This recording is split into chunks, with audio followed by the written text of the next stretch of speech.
बिस्मिल्लाहिर रहमानिर रहीम। क़ाल अल्लाहु ताला फ़ी कलामिहिल मजीद वल फ़ुरक़ानिल हमीद। इन्नल्लाहा व मलाइकतहु युसल्लूना अलन नबी या अय्युहल्लज़ीना आमनू सल्लू अलैहि व सल्लिमू तस्लीमा। सल्लल्लाहु अला सय्यिदिना मुहम्मद व आलिहि व अस्हाबिहि तस्लीमन कसीरन कसीरा। फ़ाऊज़ु बिल्लाहि मिनश शैतानिर रजीम। बिस्मिल्लाहिर रहमानिर रहीम। मुहतरमी और मुकर्रमी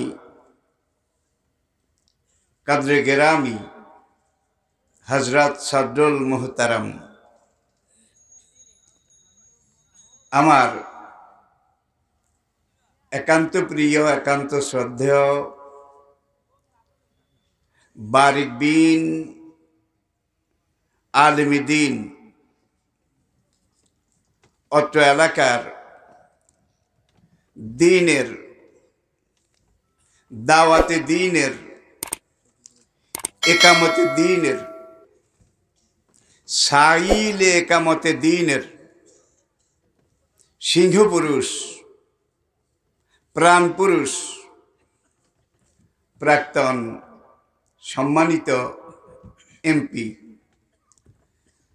आमी जाके छात्र जीवन थेके आमार फरिद भाई এই নামেই জানি এবং চিনি। মাহফিলে আগত আমার একান্ত মুহতারাম একান্ত শ্রদ্ধেয় হযরত নায়েব রাসূল উলামায়ে কেরাম ফুজালা ও মুরব্বিয়ানে জাম উপস্থিত সকল স্তরের বয়সের পর্যায়ের दीनेर आशिकीन आल्लाह एवं आल्लाहर रसूलेर मुहिब्बीन कालोजयी चिरंतन पथेर दिशा महाग्रंथ कुराने हाकिमेर साथे मुताल्लिकीन आमार प्राणप्रिय एलाकाबासी भाइयेरा मुहतारामा पर्दार आड़ालेर मा ओ बोनेरा अस्सलामु आलैकुम व रहमतुल्लाह। शुरूते आमी एखन बांगला बोलबो। जिह्वा किन्तु एकई भावे नड़े, ठोंट दुटो एकई भावे उठानामा करे, किन्तु कथा बेरिये आसे विभिन्न भाषाय। जोरे बोलेन ठीक ना? आबार कुरानेर दिके जान। अजाला लाकुमुस सामआ वल अबसारा अल अफइदाता कालिलाम मा ताशकुरुन। तुम्हें आमी शोनार जन्य एक जोड़ा कान दिएছি। आरेक आयाते आल्लाह पाक बोलছেন इन्ना सामा अल अबसारा अल अफइदाता कुल्लुन उलाइका काना आनहु मसऊला। शोनार जन्य जे कान जे चोख जे अंग प्रत्यंग आमी तुम्हें दान करेছি। प्रत्येकटा सम्पर्के तुम्हें हाशरेर आदालते आसामीर काठगड़ाय एक पा शून्य तुले आरेक पायेर उपरे दाड़िये पुंखानुपुंखरूपे प्रत्येकटा नेयामतेर हिसाब देया लागबे नाकि लागबे ना? এই আয়াত দুটোতে আল্লাহ পাক প্রথম কানের কথা উল্লেখ করেছেন। আল্লামা ইবনে হাজার আসকালানী রহমতুল্লাহ আলাইহি এটার ব্যাখ্যা দিতে গিয়ে মোল্লা আলী কারি রাহমাহুল্লাহ আলাইহি তিনি এর ব্যাখ্যা দিতে গিয়ে দুইজন শরীয়ত বিশেষজ্ঞ হাদিস তাফসীর বিশেষজ্ঞ ঐক্যমতের ভিত্তিতে ইন্না সামা ওয়াল আবসারা প্রথমে দেখুন সাম বসর কান চোখ এটা কেন বললেন? আপনি বাড়ি থেকে রওনা করেছেন বাজারের দিকে, আনবনে গ্রাম বাংলার আঁকা বাঁকা মেঠো পথে আপনি হেঁটে যাচ্ছেন। হঠাৎ রাস্তার বাম দিকে, রাস্তার ডালে একটু নিচে 6 হাত দূরে একটা ছোট্ট লতানো ঝোপ। ওই ঝোপের ভিতরে একটা আওয়াজ শোনা গেল, ফোঁস ফোঁস ফোঁস। শুনল কে? নাকি সারা শরীর? কান শুনল, কারণ শোনার দায়িত্ব আল্লাহ তাকে দান করেছেন। এখন কান বেচারাকে আল্লাহ শুধু শোনার দায়িত্ব, ডিউটি এটা দিয়েছেন। ফোঁস ফোঁস আওয়াজটা সে শুনেছে, কিন্তু যেই জিনিসটা ফোঁস ফোঁস আওয়াজ করে সেই জিনিসটা ভালো না মন্দ, দোস্ত না দুশ্মন, এটা বুঝার মতো ফিলিংস, অনুভূতি আল্লাহ তাকে দেননি, শুধু শোনে। তবে আল্লাহ পাক বলে দিয়েছেন, আমার বান্দা রাস্তা দিয়ে হাঁটার সময় ডানে বামে সামনে পেছনে তুই যদি কোনো ফোঁসফাস ঠুস ঠাস এমন আওয়াজ শুনতে পাস, কিসে আওয়াজ করছে তুই তো দেখবি না, দেখার দায়িত্ব যে চোখ দুটোকে দিয়েছি, চোখ দুটোর কাছে একটা মেসেজ দিয়ে দিবি, মোবাইলে একটা নিউজ দিয়ে দিবি যে হে চোখ, রাস্তার বাম দিকে 6 হাত দূরে ঝোপের ভিতরে কি যেন একটা ফোঁস আওয়াজ করে। সঙ্গে সঙ্গে চোখ অ্যাকশনে গেল, সে তাড়াতাড়ি ওই দিকে তাকালো। তাকিয়ে চোখ দুটো দেখলো বাইং মাছের চাইতে মোটা, কুচকুচে কালো, তেল তেলে শরীর। ঝোপের ভিতর থেকে মাথা বের করে, মাথাটা চ্যাপটা করে জিভ লক লক করতেছে। চিনেছেন বোধ হয়, সাপও একবার আসলটা, গোখরা সাপ। সেই ব্রিটিশ মিউজিয়ামে দেখেছি, the most dangerous snake's of the world, দুনিয়ার সবচাইতে মারাত্মক সাপ। খবর দিল কান, আর এইটাকে আকার আকৃতি দেখলো চোখ। চোখ বেচারা শুধু দেখার মালিক, কিন্তু জিনিসটা ভালো না মন্দ, মানুষের দোস্ত না দুশ্মন, এটা যাচাই বাছাই করার, বিচার বিবেচনা করার ক্ষমতা আল্লাহ চোখকে দেননি। তবে চোখকে আল্লাহ আবার বলে দিয়েছেন, আমার বান্দা চলন্ত পথে যদি কোনো সময় ফোঁসফাস আওয়াজ টাওয়াজ ডিস্টারবেন্স শোনে, তখন তোকে মেসেজ দেবে যে ওই 6 হাত দূরে ওখানে শোনা যায়।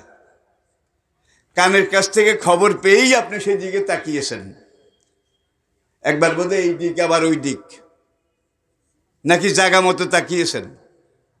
কান যদিও সাপটা দেখেনি, কিন্তু আওয়াজটা কোন জায়গায় হচ্ছে, কত অ্যাঙ্গেলে, কত ডিগ্রিতে, কোন জায়গায়, না দেখেও সেই জায়গাটা, যেটাকে মামলা মোকদ্দমার ভাষায় বলা হয় ঘটনার বাড়ি, ঘটনার বাড়ি, যেখানে ঘটনাটা ঘটছে, কান তো সাপ দেখে নাই, কিন্তু চোখকে ঠিকমতো জায়গাটা ইন্ডিকেট করেছে।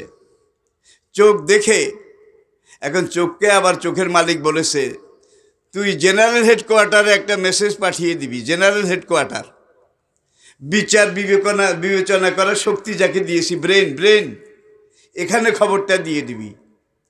চোখ ব্রেনের কাছে সঙ্গে সঙ্গে আবার মেসেজ পাঠিয়ে দিল যে এই মোটা, এই লম্বা, এই তেলে শরীর জিনিসটা কি।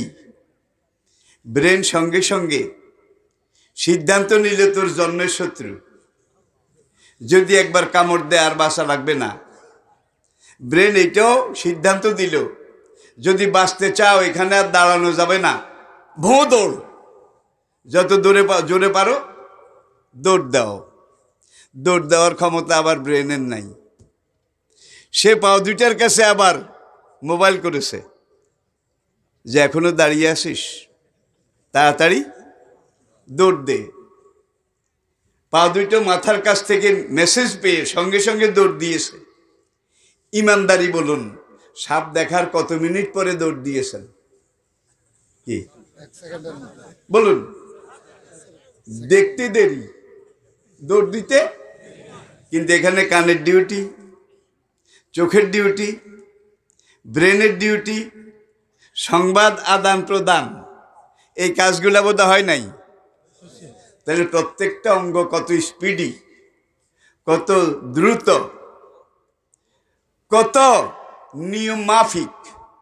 কান যখন ফুসফাস আওয়াজটা শুনেছিল, কান যদি মনে করতো ঠিক আছে মালিক বলছে চোখের কাছে মেসেজ পাঠাবার জন্যে, মেসেজটা আমি 2 মিনিট পরে পাঠাই, কি তাইলে আপনার আর বাসা লাগতো না। আবার কান চোখের কাছ থেকে মেসেজ পেয়েছে, এখন চোখ যদি বলতো আমি 3 মিনিট পরে অ্যাকশনে যাব, তাহলে আপনার বাসা লাগতো না। ঠিক না বে ঠিক? তাহলে প্রত্যেকটা অঙ্গ প্রত্যঙ্গ আপনাকে কিভাবে ধারণ করছে, কিভাবে লালন করছে, কিভাবে আপনাকে রক্ষা করছে, এটা আসলে চিন্তার ব্যাপার। ঠিক না বে ঠিক? আল্লাহুম্মা সাল্লি আলা সাইয়্যিদিনা, দুরূদ শরীফ পড়ুন। সাল্লাল্লাহু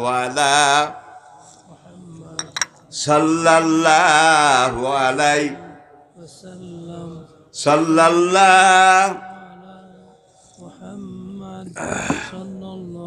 আসলে ভাই, আমি তো একদিকে আমার ভিসার মেয়াদ শেষ, কোন সময় বাতি নিভে যায় এটা আমি নিজেও বলতে পারি না। আরেকদিকে সেই শুরু থেকে আমার এমপি ভাই, আমার ফরিদ ভাই, আমার দিনী ভাই জানেন, আমাদের সবচেয়ে বড় মুরব্বী শহীদ মরহুম, তিনি একদিন ভ্রাতৃপ্রতিম সাইদি সাহেব, আমি আর আমাদের আরেকজন দিনী মুরব্বী মুখলেস মুরব্বী সৈয়দ মাসুম সাহেব রহমতুল্লাহ আলাই, এই 3 জনকে মাঝে মাঝে আমাদেরকে ডাকতেন। সবচেয়ে বড় পীর, পীরানি পীর দস্তগীর পীর, বুঝেন? আমরা কিন্তু ওই চোখ বন্ধ করা পীরও মানি না, আর চোখ বন্ধ করে কতক্ষণ এইভাবে এইটাও মানি না। আমরা পীর মানি ওই পীরকে, যেই পীর আল্লাহ নবীকে সুপার মডেল হিসাবে সামনে রেখে দায়ী আল্লাহর ভূমিকা পালন করে। তখন তিনি হাসতে হাসতে বলেন যে সাইদ হিসাবের ওয়াজ মানুষে শোনে, আল্লাহ তাকে যে কণ্ঠ, যে সুর লহরী দিয়েছেন দাউদ আলাইহিস সালামের মতো, ইন্না মিনাল বায়ান ইলা সেহরা, মাসুম সাহেবের ওয়াজ মানুষ শোনে। কারণ মাসুম সাহেবের ওয়াজের মধ্যে একদিকে কোরআন আছে, হাদিস আছে, আরেকদিকে হাস্যরস আছে, আরেকদিকে বিভিন্ন রকমের রস রং আছে, এই জন্য মানুষ শোনে। লুৎফর রহমানের ওয়াজ মানুষ কেন শোনে? টান নাই, গান নাই, সুর নাই, লয় নাই, তাল নাই, বাক্কা নাই, সাদামাটা কথা, আর কিছু না। তবে এমন এক সময় গিয়েছে, ওয়াজের মাঠে আসলে হুজুররা যদি টানাইয়া ওয়াজ না করতো, তাহলে এই দেশের মানুষ বলতো এটা কোনো ওয়াজে না। কি আসলে যেটা আসল, যেটা অরিজিনাল, যেটা বাস্তব, সেটাই টিকেছে, সেটাই টিকবে। টানাবেন কখন? আল্লাহ নবী জীবনে যত ওয়াজ করেছেন, আর নবীজির লক্ষ লক্ষ কোটি কোটি বৈশিষ্ট্যের মধ্যে একটা বৈশিষ্ট্য যেটা ছিল, বয়স তো বেজাওয়ামিল কালেম, নবী কথা কম বলতেন, কিন্তু সেটার ব্যাখ্যা অনেক বেশি হতো। নবীজি ভাষণ দিতেন 2 মিনিট, 3 মিনিট, 5 মিনিট। মদিনায় যাওয়ার পরে যখন ইহুদিরা গ্যাঞ্জাম শুরু করলো, মদিনা সনদ, এটা তৈয়ারির আগে নবীজি লম্বা ভাষণ দিয়েছেন একটা 7 মিনিট। তবে জীবনের আরেক পর্যায়ে বিদায় হজের দিন নবীজি জীবনের সবচেয়ে দীর্ঘ ভাষণ দিয়েছেন 27 মিনিট। কত? 27 মিনিট, যেটাকে আজকেও পুরা দুনিয়া স্বীকার করে। মানবাধিকারের আন্তর্জাতিক দলিল, মানবাধিকারের মহাসনদ। ইন্না মিনাল বায়ানে লা সেহরা, কোরআনের কথা হক কথা। হক কথার মধ্যে জাদুর আসর আছে নাকি নাই? জাদুর মতো আসর, অ্যাকশন আছে নাকি নাই? এই কোরআন, আমি যেটা বলছিলাম, তখন আমাদের বড় মুরব্বী বললেন হেসে হেসে যে লুৎফর রহমান সাহেবের ওয়াজ মানুষ এই জন্য শোনে, ওনার ওয়াজে আবার এমন কিছু আছে যেগুলো আপনাদের দুইজনের কারো ওয়াজে নাই। আসলে এইটা এক একজনকে আল্লাহ আদম থেকে আজ পর্যন্ত দুইজনের গলার আওয়াজ বোধহয় আল্লাহ একরকম বানিয়েছেন, গলার সুর। আপনারা জবাব দেন না, আমি বোধহয় বুঝাতে পারছি না। আদম আলাইহিসসালাম থেকে আজ পর্যন্ত দুইজন মানুষের চেহারা বোধহয় আল্লাহ পাক একরকম বানিয়েছেন। কত বড় শিল্পী, কত বড় কারিগর, কত বড় আর্টিস্ট। আল্লামা জারুল্লাহ জমকশরী রহমতুল্লাহ আলাই তাফসিরে কাশফের মধ্যে লিখেছেন, হাসরের ময়দানে আল্লাহ পাক বান্দার আমলনামা হাতে দেবেন, দিয়ে বলবেন একরা কিতাবাক, না ওইটা তোমার আমলনামা, এটা পড়ে দেখো তোমার পাওনা কি, তুমি কি পেতে পারো। বান্দা আমলনামা হাতে নেবে, হাতে নিয়ে যখন দেখবে লাল দাগ বেশি, লাল দাগ বুঝেন কি, বিপদের সিগন্যাল, লাল দাগের পরিমাণ বেশি, বাঁচার কোনো আশাও নেই, উপায়ও নেই। তখন বিটকেমি তেড়ামি শুরু করবে, রব্বুল আলামিন এই আমলনামা আমার না, এত লাল দাগের কাজ, এত গুনার কাজ আমি দুনিয়াতে করিনি, যদি করতাম তাহলে আমার অবশ্যই মনে থাকতো। এখন আল্লাহর কাছে গিয়ে আবার ফরিয়াদ করে, রব্বুল আলামিন তোমার কেরামান কাতিবিন দুই ফেরেশতা আমার সাথে দুশ্মনী করে আরেকজনের আকাম কুকাম গুনার কাম আমার নামে আমার খাতায় লিখেছে। রব্বুল আলামিন মেহেরবানি করে আমার ৬০ বছরের জীবনের এই পরীক্ষার খাতাটা তুমি আবার একটু রিএক্সামিন করো, রিস্ক্রুটনিং করো। ফেরেশতা দুশ্মনী করেছে নাকি, বা বন্ধুত্ব করেছে? দুশ্মনীও করে না, দোস্তালিও। আর একটু চিকন কথা আছে যে এই দুইজন এখন আছে ডিউটি করছেন, এই দুইজন মাগরিবে এসেছে, ফজরে চলে যাবে, আবার নতুন দুইজন আসবে, সেই দুইজন মাগরিবে চলে যাবে, নতুন দুইজন আসবে।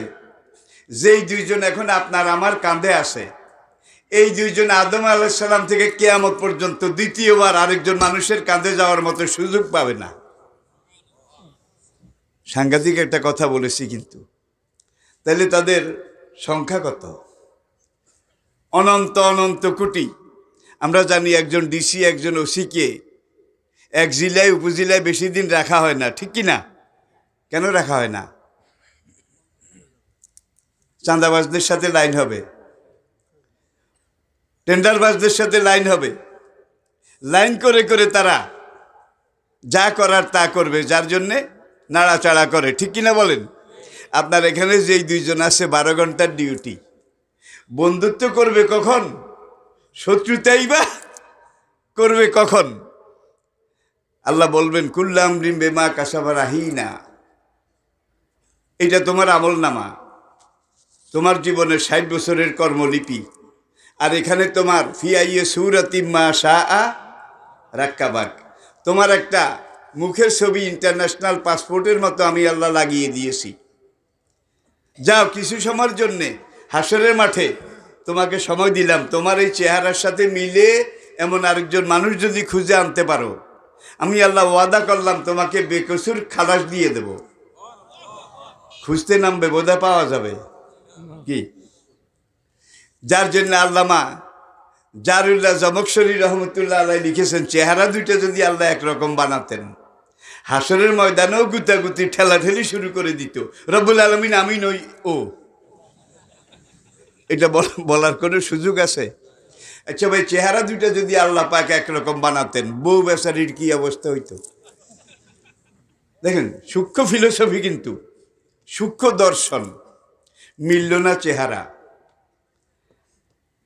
আপনার গ্রামের একজন তরুণী, তম্মি, দিনদার, আবেদা, জাকেরা, সলেহা তরুণী, 2 মাস আগে বিয়ে হয়েছে, মনে করুন।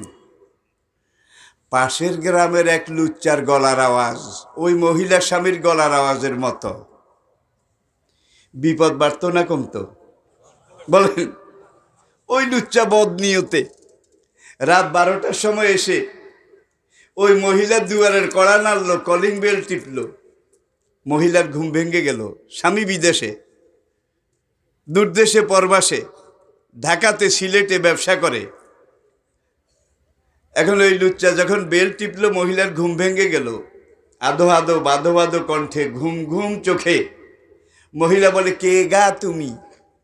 লুচ্চা মুখ বাঁকা করে বলে, আমি তোমার স্বামী, দরজাটা খুললা দাও। মুখের যত বাঁকা করুক, যত কায়দা করুক, স্বামীর আওয়াজটা বোধহয় দিতে পারবে। জোরে বলেন। International trademark. কত বড় মালিক, কত বড় কুদরতের কেরেশমা তার। এক বাবার 5 সন্তান, 5টার মধ্যে 2টার বোধহয় মেজাজ একরকম, নাকি 5টা 5 রকম। আদম থেকে কিয়ামত পর্যন্ত যত মানুষ তিনি বানিয়েছেন, কোটি কোটি, অনন্ত কোটি কোটি, 2 জনের একরকম খাসিয়ত। এটা আল্লাহ বানাননি। যত মানুষ তত খাসিয়ত, যত মানুষ তত ফিতরত, যত মানুষ তত নেচার। ঠিক না বে ঠিক? এটা আমার আলোচনার বিষয় নয়। কথাটা শুধু এই জন্যই বলছি, আল্লাহ কত বড় রব। আল্লাহ আমাদের সৃষ্টিকর্তা, আমাদের পালনকর্তা, আমাদের হুকুমদাতা, আমাদের জীবনদাতা, মৃত্যুদাতা, আমাদের জীবনে একমাত্র আইনদাতা, বিধানদাতা। জোরে বলেন কে? এত আসতে বললে হবে না, তাহলে ইবলিস সুবিধা পেয়ে যাবে। এমনভাবে বজ্র বিদ্যুতের মতো ফেটে পড়বেন, ইবলিসের যেন পালপিটিশন শুরু হয়ে যায়। পারবেন তো? আমি বুড়ো মানুষ, আবারও বলছি, অভয় দিচ্ছি, বেশিক্ষণ আপনাদেরকে আমি কষ্ট দেব না, দিতে পারবো না। রিজিকের মালিক কে? বলেন। কারণ এই দুনিয়াতে মানুষের বর্তমানে, আমাদেরও রিজিকের ধান্দা, আয় উপার্জনের ধান্দা, এটাই সবচেয়ে বড় ধান্দা। ঠিক কিনা বলেন? আর এই রিজিক আপনি কোন খাতে কিভাবে কামাবেন, এটা আল্লাহ পাক বোধহয় বলে দেননি, বোধহয়। জীবনের কোন কাজটা কিভাবে করবেন, কোরআনে খাওয়ার কথা তো নাই। কি? কুলু মিন তাইয়্যিবাতি মা রাযাকনাকুম, যা আমি তোমাদেরকে জীবন জীবিকা দিয়েছি, যেটা পাক পবিত্র, সেটা খাও। ভাত রুটি খেলে আবার পানি খাওয়া লাগে, পানি খাওয়ার কথা তো নাই। কুলু অশরাবু, খানা খাও, সঙ্গে পানিও পান করো। নবীজি আবার এটার ব্যাখ্যা দিয়েছেন, কদ্দুর খাইবেন। কারণ কোরআনে যা কিছু লেখা আছে, আমাদের রাসূলের জীবনে তার সব কিছু করা আছে। আরেকটা চিকন কথা, এই কোরআন রিটেন ফিলোসফি, লিখিত জীবন দর্শন। আর আমাদের নবীর সিরত, আদর্শ, জীবন চরিত্র, এটা হলো 30 পারা লিখিত কোরআনের বাস্তব, জীবন্ত, জ্বলন্ত, প্রতিষ্ঠিত নমুনা। আমি আবার বলছি, এই কোরআনে যা লেখা আছে, নবীজির জীবনে তা করা আছে। নবীজিকে আজকের বিশ্ব কিভাবে দেখে? একবার বিশ্বকোষের দিকে তাকান, এনসাইক্লোপিডিয়া ব্রিটানিকা 9ম সংস্করণ। As a religious teacher, as a founder, as a ruler, as a leader, as a commander, as a lawgiver, as a lawmaker, as a justice, Muhammad is the superman of the world. একজন ধর্মীয় নেতা হিসাবে, একজন স্থপতি হিসাবে, একজন শাসক হিসাবে, একজন সেনাপতি হিসাবে, একজন আইনদাতা হিসাবে, একজন আইন প্রণেতা হিসাবে, একজন বিচারপতি হিসাবে, মুহাম্মদ জীবনের যত দিক থেকে আমরা তাকে সামনে এনেছি, গবেষণা রিসার্চ করেছি, আমরা দেখতে পেয়েছি Muhammad is the Superman of the world. যে মহানবুয়ের সত্তার জীবন থেকে কোনো কিছু বাদ যায়নি। এই মাত্র 2019 সালে আমেরিকা, ব্রিটেন, ফ্রান্স, জার্মানি, 4টা দেশের একদল চিকিৎসা বিশেষজ্ঞ, তারা তেব্বন নবীর চিকিৎসা বিজ্ঞান, এটার উপরে রিসার্চ করেছে। রিসার্চ করে প্রথম বের করেছে, নবীজি বলেছেন, কোরআন আল্লাহ খানা খেতে বলেছে, পানি পান করতে বলেছে। নবীজি আমাদের এটার ব্যাখ্যা দিয়েছেন, পেট যেদ্দুর আছে, ক্ষুধা যেদ্দুর, পেটের আয়তন যেদ্দুর, তার অর্ধেক ভাত দিয়ে রুটি দিয়ে, অর্ধেক এটা ভাত রুটি দিয়ে পূর্ণ করো, বাকি আছে কদ্দুর? অর্ধেক। এই অর্ধেকের অর্ধেক পানি দিয়ে পূরণ করো, আর বাকি আছে কদ্দুর? 1/4, 4/1 নবী বলছেন এটা খালি থাকুক, ইবাদতের জন্য, বন্দেগীর জন্য, কাজ কামের জন্য, সুস্বাস্থ্যের জন্য, বলিষ্ঠ দেহের জন্য। আজকে তো ছোট ছোট বাচ্চা, ওদেরও প্রেশার, ওদেরও ডায়াবেটিক, ওদেরও ফ্যাট জমে গেছে, ক্যালোরি জমে গেছে, এটা হয়েছে সেটা হয়েছে, নিঃশ্বাস বড় হয়ে গেছে। ডাক্তারের কাছে গিয়েছেন, পরিপূর্ণ চেক আপের পরে ডাক্তার বলে খানা কম খাবেন, ভালো থাকবেন। কি খানা কম খাবেন, ভালো থাকবেন। মানুষ না খেলে মরে, আবার বেশি খেলে বোধহয় মরে না। জোরে বলেন। যেটা আমাদের সমাজে একদল আজকে বেশি খেয়ে মারা যাচ্ছে, আরেক দল না খেয়ে মারা যাচ্ছে, ঠিক না বেঠিক? যার জন্যে কোরআন বলছে অফি আমওয়ালিহিম হাক্কুল লিসাইলে অল মাহরুম, তুমি বেশি খেয়ে অকালে মরো না, পরিমিত জেদ্দুর, না খেলেই না এদ্দুর খাও, খাওয়ার পরে যেটা উদ্বৃত্ত থাকে সেটা যার খানা নেই, ডানে বামে সামনে পিছনে, তাকে দিয়ে দাও, তাহলে তুমিও বেশি খেয়ে মরবে না, ও না খেয়ে। এটা হলো ইসলামের অর্থনীতির মূল কথা, ঠিক কিনা বলেন? ইসলামের অর্থনীতির মূল কথা। আর এটার উপরেই ইসলামের অর্থনীতি এমনভাবে দাঁড়িয়েছিল। আর ইসলাম কেমন সমাজ ব্যবস্থা উপহার দিয়েছিল, এটা দেখতে হলে, বুঝতে হলে, নবী তো সব সুপারম্যান হিসাবে পেশ করে গিয়েছেন। খোলাফায়ে রাশিদিন এটাকে জমিনে কায়েম করেছেন পরিপূর্ণভাবে, ঠিক কিনা বলেন? জাকাতের টাকা নিয়ে বোধহয় মানুষ রাস্তায় রাস্তায় ঘুরে নাই, কিন্তু জাকাত নেওয়ার মতো গরিব খুঁজে পাওয়া যায়নি। এটা বোধহয় আমি বানিয়ে বলছি নাকি বাস্তব? এরপরে আজকে তো টিজিং, ইপটিজিং, ধর্ষণ, নির্যাতন, আইন যত করে, সংসদে যত চিল্লা চিল্লি করে, ধর্ষণ তত কমে, টিজিং তত কমে না বাড়ে। কারণটা কি? মানুষের তৈরি আইন দিয়ে যদি আপনি এগুলার বিচার ব্যবস্থা, সংবিধান রচনা করেন, আল্লাহর কসম, আল্লাহর দোহাই, কোনোদিন সমস্যার সমাধান হবে না। ওয়ালাকুম ফিল কিসাসি হায়াতুন ইয়া উলুল আলবাব। দেখেন কোরআন কি বলছে। একজন ধর্ষণ করেছে, এখন এই যে ধর্ষণকারী, তার ব্যাপারে আল্লাহ পাক কোরআনে ব্যবস্থা দিয়েছে নাকি দেয় নাই? তাই 2 রকম ব্যবস্থা আমি আপনাদেরকে বলি। সূরা নূর প্রথম দিকে আপনি দেখেন, আর জানিয়াত ও জানি, জেনাকারিনী, জেনাকার যুবক আর জেনাকারিনী যুবতী, অবিবাহিতা, এই কথাটা মনে রাখবেন। অবিবাহিতা তরুণ তরুণী, যুবক যুবতী, ইজা জানাইয়া, যদি জেনা করে, ব্যভিচার করে, তাহলে ফাজলেদু কুল্লা ওয়াহিদি মিনহুমা মিয়াতা জালদা, তাদের এক একজনকে 100 দোররা করে মারো, দৈহিক শাস্তি দাও। এরপরে আল্লাহ পাক বলছেন, না জানি লা ইয়ানকিহু ইল্লা জানিয়াতান আও মুশরিকাতান, যেই যুবক যেই যুবতীর সাথে জেনা করেছে, 100 দোররা মারার পরে, তওবা করাবার পরে, পারফেক্ট করাবার পরে, সেই জেনাকার যুবক, জেনাকার যার সাথে জেনা করেছে, ওই তরুণীকে বিবাহ করিতে বাধ্য থাকিবে। এখন তুমি ওর সাথে জেনা করেছ, সে এখন উচ্ছিষ্ট হয়ে গেছে, এঁটো এঁটো, আপনারা কি বলেন? এঁটো, উচ্ছিষ্ট, সিলেটে কি বলা হয় ভাইজান? হ্যাঁ, বাসি। বাসি। তুমি যখন ওকে বাসি করেছ, এখন এইটা আরেকজন ফ্রেশ মানুষ খেতে পারবে না, তুমি বাসি করেছ, তুমি ওকে বিবাহ করতে অবশ্যই বাধ্য থাকিবে। আল খবিসুনা, খবিসের জন্য খবিস, নফিসের জন্যে নফিস, রাজার জন্যে রানী, কানার জন্যে কানি। খাড়ে নাকি খাড়ে না? আবার দেখুন আরেক জায়গায়, আর শাইখ আর শাইখাতু ইজা জানাইয়া, বিবাহিত নর আর বিবাহিতা নারী, এই 2 জন যদি জেনা করে, ব্যভিচার করে, ফারজেমুহুমা নাকালাম মিনাল্লাহ, তাদেরকে কমর পর্যন্ত গেড়ে সমাজের লোকদেরকে এক জায়গায় উপস্থিত করে পাথর মেরে মগজ উড়িয়ে দাও। নাকালাম মিনাল্লাহ, এটা আল্লাহর পক্ষ থেকে ফৌজদারি আইন, দণ্ডবিধি। বিচার দুই রকম হয়ে গেল না? অবিবাহিত যদি হয় 100 দৌড়া মারো, বিবাহ পড়ায় দাও। আর বিবাহিত যদি হয় তাহলে 100 দৌড়া টোড়া নাই, কোমর পর্যন্ত গেড়ে পাথর মেরে শেষ করে দাও।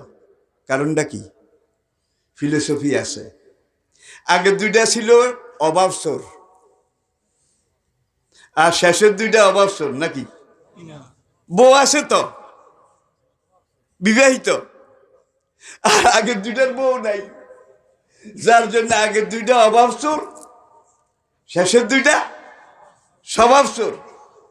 অভাবসরের বিচার কিছুটা হালকা নমনীয়, স্বভাবসরের বিচার কিন্তু এখন স্বভাবসর কিরকম? স্বভাবসর হইলে ধর্ষণের সেঞ্চুরি উদযাপন করতে পারে, তাদের বোধহয় বিচার হয়েছে। জোরে বলেন। আপনার ঘরের সামনে একটা জমিন, এখানে আপনার খাদ্য, তরি তরকারি সব কিছু আপনি উৎপাদন করেন। একদিন দেখেন যে কিছু ঘাস, একটা দুইটা ঘাসের ঝোপ সেখানে উঠেছে।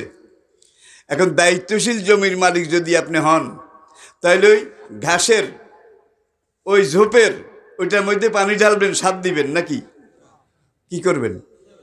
কোদাল মেরে মূল সুদ্ধা এমনভাবে আপনি উঠাবেন, দায়িত্বশীল জমির মালিক হলে এমনভাবে উঠাবেন যাতে করে একটা শিকড়ও না থাকে। কালা নূহ রব্বে লা তাজার আলাল আরদি মিনাল কাফিরিনা দাইয়ারা। এখন এই ঘাসের মূলে এখানে একটা, এখানে একটা, এখানে একটা। এখন যারা দায়িত্বশীল, যারা প্রশাসনের মূল দায়িত্বশীল, তারা উপড়ায় না, কারণ মূলে এইটা আমার নিজের, ঘাসের মূলে এইটা আমার নিজের, এইটা আমার নিজের। এখন তাদের নিজের আবর্জনা ঘাসের মূলায় পুরো দেশটাকে ছেয়ে ফেলেছে। ঠিক না বে ঠিক? জোরে বলেন। আল বালা ওয়াইজা আম্মাত তওবাত। আজকে এটাও আমার আলোচনার বিষয় নয়, তবে শেষে গিয়ে আমি এই কথার সাথে শেষ কথাটা মিলিয়ে দেওয়ার চেষ্টা করব ইনশাআল্লাহ। আমি বলছিলাম মুহাম্মদ সাল্লাল্লাহু আলাইহি সাল্লাম, তাকে আজকে বিশ্ব ইতিহাস বলছে সুপারম্যান অব দ্য ওয়ার্ল্ড। আর এটাকে কি বলছে? Holy Quran is the super book of the world. মহাগ্রন্থ আল কোরআন, ইসলামের গ্রন্থ আল কোরআন, এটা দুনিয়ার সর্বোচ্চ সবচাইতে জ্ঞান গর্ব গ্রন্থ। আবার আসুন তেব্বন নবী, খাওয়ার ব্যাপারে, শোয়ার ব্যাপারে, চলার ব্যাপারে, বলার ব্যাপারে, প্রত্যেকটা কাজকর্মের ব্যাপারে নবীজি আমাদেরকে আদর্শ দিয়েছেন না দেন নাই? বিয়ের ব্যাপারে, শাদীর ব্যাপারে, দেশের ব্যাপারে, সমাজের ব্যাপারে, সংসারের ব্যাপারে, রাজনীতির ব্যাপারে, অর্থনীতির ব্যাপারে, সমাজনীতির ব্যাপারে, ফৌজদারি দণ্ডবিধি, কেসাস, হুদুদ এগুলা কার্যকর করার ব্যাপারে বনু মখজুম একটা গোত্র, কুরেশ গোত্র, কুরেশের উপশাখা বনু মখজুম, এই মাত্র মদিনা সনদ হয়েছে, মদিনা ইসলামী রাষ্ট্র ঘোষণা দেওয়া হয়েছে। এই সময় বনু মখজুম গোত্রের একটা মেয়ে একটা বদনা চুরি করেছিল। কি বদনা? ইব্রিক। ইব্রিক তফসিরে লেখছে ইব্রিক, একটা বদনা চুরি করেছিল।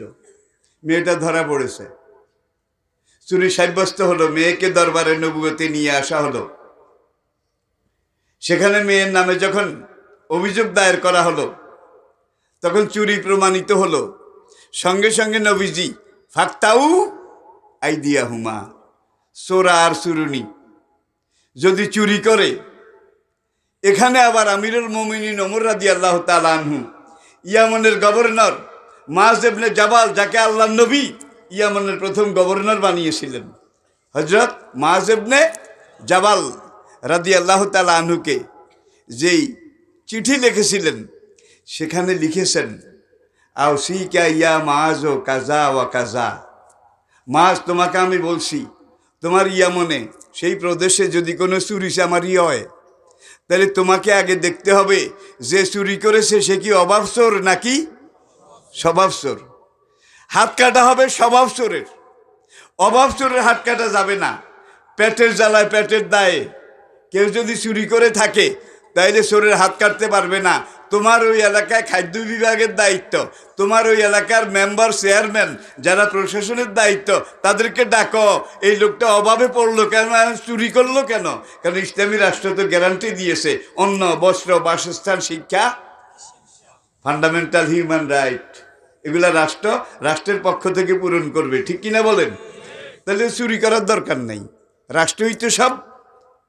ভাই আজকে পশ্চিমী দুনিয়া, আমেরিকা যান, লন্ডন যান, ফ্রান্স, জার্মানি, ওই দেশগুলোতে দেখবে নাগরিকদের সব কিছু এই ফান্ডামেন্টাল হিউম্যান রাইট, এই 5টার দায়িত্ব সরকার গ্রহণ করে। তারা অমুসলিম দেশ, কিন্তু তারা গ্রহণ করে। যার জন্য চুরি চামারি সেসব দেশে বাংলাদেশের চেয়ে বেশি। একবারে বলতে গেলে নাই। আমি ওদের প্রশংসা করছি না, বুঝার জন্যে বলছি। মানবিক দিকটা চিন্তা করেন। আপনি আমেরিকার কোনো রাস্তায়, জার্মানি, ফ্রান্সের কোনো রাস্তায়, ব্রিটেনের কোনো রাস্তায় গিয়ে যদি এইবার এইদিকে দিক তাকান, ডাইনে যে দেখবে এক দৌড়ে আপনার কাছে আসবে, বামে যে দেখবে আপনার কাছে এসে বলবে, how can you help me please, if is any difficult, তোমার কি কোনো অসুবিধা আছে, আমি তোমাকে কিভাবে সাহায্য করতে পারি, এই দিক থেকে আসে, এই দিক থেকে আসে। আর বাংলাদেশে রাস্তার উপরে ধামা দিয়ে কোপাইয়া মারে, কেউ জিজ্ঞেস করে না। ঠিক না বে ঠিক? সব সম্ভবের দেশ বাংলাদেশ, সব কিছু সম্ভবের দেশ বাংলাদেশ। ভাই ইতিহাস অনেক লম্বা, আমি আবার ওদের প্রশংসা করছি না। ওদের দোকানে কিন্তু কোনো 2 নম্বর মাল নাই ভাইয়া, ওদের দোকানে কিন্তু কোনো 2 নম্বর মাল নাই। দোকানদার কাফের, আপনি একজন মুসলমান, মনে করুন আপনি দোকান থেকে মাল কিনেছেন, যে কোনো একটা, বড় হোক ছোট হোক, কেনার পরে আপনাকে চিন্তা করা লাগবে না যে 2 নম্বর 3 নম্বর নাকি, দামে আবার ঠকলাম টকলাম নাকি। পুরা দেশের মধ্যে 2 রকম দাম নাই, সরকার যেটা দিয়েছে এটাই দাম, এটাই রেট, এটাই ন্যাশনাল। ঠিক না বে ঠিক? আর আমাদের কারণ বাজারে পেঁয়াজ যখন 80 টাকা, তখন মোহাম্মদপুর কৃষি বাজারে পেঁয়াজ 120 টাকা। সরকার আছে, প্রতিনিধি আছে, কিন্তু যেখান দিয়ে যার যেইভাবে মনে কয় সেইভাবে পুরো জাতিটাকে লুটে পুটে এইভাবে বোধহয় খায় না। জোরে বলেন। একবার পেঁয়াজ, ভাই গোলালু একটা জিনিস, গোলালু এবার যে শিক্ষা দিছে এই জাতিরে, গোলালু গোলালু। তখন মনিটরিং করার পরে দেখা গেছে চক বাজারে এক দাম, বংশালে আরেক, এরপর দেখা গেছে নপুরে আরেক দাম, আবার দেখা গেছে ফকিরে বলে আরেক দাম। ভাই কিন্তু দুনিয়ার যে কোনো দেশে যাবেন দেখবেন যে দাম পুরা দেশে এক, রেট এক। ঠিক না বে ঠিক? তাহলে আমাদের যোগ্যতা বেশি তো, এই জন্য বোধহয় এমনটা হচ্ছে নাকি? প্রিয় ভাইরা, 3 নম্বরে আসুন। তাহলে আমি বলতে চেয়েছি, কোরআনে যা কিছু বলা আছে, আমাদের নবীজির জীবনে কোরআনে সব কিছু করা আছে। যেই কোরআন আমরা তেলাওয়াত করি, এটা ফিলোসফিক্যাল কোরআন, থিওরিক্যাল কোরআন। আর আল্লাহর নবীর সিরত এই থিওরিক্যাল কোরআনের প্র্যাকটিক্যাল, বাস্তব, প্রতিষ্ঠিত, শাশ্বত, জীবন্ত রূপ। নবীজি ইন্তেকাল করে চলে গেছেন। একজন সাহাবী উম্মত জননী আয়েশা রাদিয়াল্লাহু তাআলা আনহার হুজরার সামনে এসে কান্না করছেন। দরজা একটা চামড়ার পর্দা টানানো ছিল। আম্মাজান পর্দার আড়াল থেকে জিজ্ঞেস করলেন, মা ইয়া কি কা ইয়া বুনাইয়া, বাবা তুমি কেন কাঁদছো? সাহাবী বলেন, মা এতদিন তো রাসূল সামনে ছিলেন, রাসূলকে সামনে দেখে দেখে 100 ভাগে 100 ভাগ ওয়াতিউল্লাহ ওয়া আতিউর রাসূলা, রাসূলকে অনুসরণ করে কাজ করেছি। রাসূল তো এখন মদিনার রওজায় দাফন হয়ে গেছে। আর আপনার কাছে এই জন্য এসেছি নবীর বিবি হিসেবে, উম্মতের জননী হিসেবে, স্বামীর ব্যক্তি চরিত্র তলিয়ে খতিয়ে গভীরভাবে নিরীক্ষণ পর্যবেক্ষণ করে যাচাই বাছাই করে নিজের ঘরের বিবি স্বামীর চরিত্র যেইভাবে জানে খুঁটিনাটি সহ, দুনিয়ার অন্য কোনো মানুষ সেইভাবে জানে না। মা এই জন্য আমি আপনার কাছে এসেছি, আপনি আমাকে এক কথায় বলুন নবীজির সিরত কেমন ছিল, চরিত্র কেমন ছিল। আম্মাজান পর্দার আড়াল থেকে জিজ্ঞেস করলেন, ইয়া বুনাইয়া মা কারাতাল কোরআন, বাবা সন্তান আমার, আল্লাহর দেয়া আমার স্বামীর আনা 30 পারা কোরআন তুমি কি তেলাওয়াত করনি? কালা বালা। সাহাবী আরজ করলেন, আম্মা তেলাওয়াত করেছি, আমার তো মুখস্থ আছে। আম্মা জান পর্দার আড়াল থেকে বলে দিলেন, কানা খুলুকুল কোরআন, 30 পারা কোরআনে যা লেখা আছে তোমার নবী আমার স্বামী তার জীবনে তার সবকিছু করা আছে। আরেকদিন আরেক সাহাবী বয়স্কা আরেক উম্মত জননী হযরতে উম্মে সালমা রাদিয়াল্লাহু তাআলা আনহার কাছে গেলেন। আয়েশা সবচাইতে বয়োকনিষ্ঠা, উম্মে সালমা সবচাইতে বয়োজ্যেষ্ঠা, উম্মতের জননী। তার কাছে গিয়ে বললেন, মা, নবীজির বিবি হিসেবে, উম্মতের জননী হিসেবে নবীকে কেমন দেখেছেন, কি নবী কেমন ছিলেন? উম্মে সালমা রাদিয়াল্লাহু তাআলা আনহা জবাব দিয়েছিলেন, বাবা কোথা থেকে শুরু করব, কোনখানে গিয়ে শেষ করব? আমি তো কুল কিনারা দেখতে পাচ্ছি না। তবে আমার স্বামী তোমার নবী যখন রাস্তা দিয়ে হেঁটে যেতেন, কাআন্নাল কুরআনা ইয়ামশি আলাল আরদ, আমার মনে হতো বাস্তব কোরআন জমিনের উপর দিয়ে হেঁটে যাচ্ছে। যার জন্য আমি আবারও বলছি, I repeat, this is third time, নবী ছিলেন বাস্তব কোরআন। আমি কি বুঝাতে পেরেছি? আসুন, এখন ওই বনু মাকজুম গোত্রের মেয়েটা চুরি করেছে, একটু আগে যেটা বলছিলাম আর কি, নবী রায় দিয়ে দিলেন হাত কাটার। উমরের মতো সাহাবী, আবু বকরের মতো সাহাবী তারা সেখানে উপস্থিত। এখন সাহাবীরা একটু কানাকানি করে, এইমাত্র ইসলামী রাষ্ট্র হয়েছে, ইহুদিরা যেই জ্বালান জ্বালায়, যে বিরক্ত করে, উত্ত্যক্ত করে, এখনই যদি কুরাইশ বংশের, নবী বংশের একটা মেয়ের হাত কাটা যায়, ইসলামের প্রথম দণ্ডবিধি, এটা প্রথম কেস, কিয়ামত পর্যন্ত এটা একটা ব্যাড রেকর্ড, বদনাম, খারাপ উদাহরণ হয়ে থাকবে। কোরআনে আরেক জায়গায় তো আছে, আও দিয়াতুন মুসাল্লামাতুন, দিয়াতুন মুসাল্লামাতুন, হয় কেসাস নয় উপযুক্ত ক্ষতিপূরণ, দিয়ত, এইটাও তো কোরআনের আয়াতে আছে। এখন আবু বকরও সাহস করেন না রাদিয়াল্লাহু তাআলা, ওমরও সাহস করেন না, কারণ নবীরে বলার মতো আমার সাহস নাই। সবাই মিলে যায়েদ ইবনে হারেসা রাদিয়াল্লাহু তাআলা আনহু তাকে লাইন করলেন যে তুমি নবীর সবচেয়ে কাছের মানুষ, তুমি বললে নবী মাইন্ড করবেন না, আমাদের পক্ষ থেকে গিয়ে বলো যে কোরআনে তো দিওয়াত, ক্ষতিপূরণ, এটাও তো আছে, হাত কাটাটা বাদ দিয়া ক্ষতিপূরণটা করা যায় না? জায়েদ গিয়ে, বাচ্চা মানুষ, ইয়া রাসূলুল্লাহ, হ্যাঁ, এনারা এই বলে, শুনেই নবীজির চেহারা মোবারক লাল হয়ে গেল। বললেন, লাওয়ান্না ফাতেমাতা বিনতে মুহাম্মাদিন সারাকাত, কুরাইশ বংশ আমার বংশ, কুরাইশ বংশ নবী বংশ, আমার বংশ চুরি করেছে, এই জন্যে কেসাস, ফৌজদারি আইনে হাত কাটা, এটা বাদ দিয়ে ক্ষতিপূরণ এটা বলতে চাও? আমার মেয়ে ফাতেমাও যদি চুরি করতো, লাকাতা তুইয়া দাহা, আল্লাহর কসম তার হাতও আমি কেটে দিতাম। অর্ধেক পৃথিবীর বাদশাহ, তার ছেলে মদ খায় নাই, নাবিজ, নাবিজ আঙ্গুর ভিজানো পানি, আপনারা জানেন ইতিহাস। অভিযোগ আসলো, মিশরের গভর্নর আমর ইবনে আস, মক্কাতে 4 জন বড় বড় পলিটিশিয়ান ছিলেন খোলাফায়ে রাশিদিনের যুগে, নবীর শুরু থেকে। একজন আমির মুআবিয়া রাদিয়াল্লাহু তাআলা আনহু, আরেকজন জিয়াদ ইবনে সুমাইয়া,